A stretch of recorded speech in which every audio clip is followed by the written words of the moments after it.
আমরা স্পষ্ট ভাষায় বলে দিতে চাই যে আগামী দিনে নারীদের সর্বোচ্চ অধিকার সংরক্ষণ করা হবে এবং আমার মা বোনদের প্রতি কোনো ধরনের অশালীন মন্তব্য আসলে সেটার কড়া জবাব দেওয়ার জন্য আমরা যারা দেশনেত্রী বেগম খালেদা জিয়ার নেতৃত্বে রাজনীতি করেছি আমরা প্রস্তুত রয়েছি।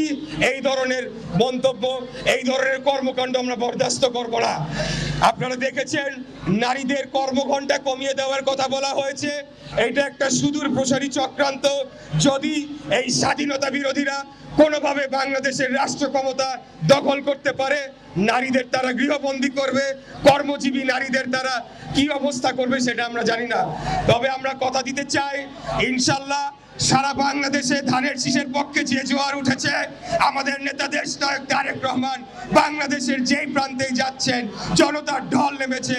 আমরা বিশ্বাস করি আগামী 12ই ফেব্রুয়ারি বাংলাদেশের জনগণ বিপুল ভোটে ধানের শীষকে জয়লাভ করিয়ে আগামী দিনে সরকার গঠন করবে ইনশাল্লাহ।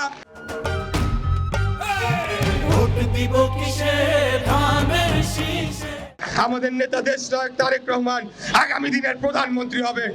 তাই আমি নারী আমাদের মা বোনদের উদ্দেশ্যে বলতে চাই, আপনারা কোনো ভয় পাবেন না, আপনারা ভীত হবেন না। আপনাদের পাশে বাংলাদেশ জাতীয়তাবাদী দল রয়েছে। আপনাদের অধিকার সমুন্নত রাখার জন্য আমরা আমৃত্যু কাজ করে যাব।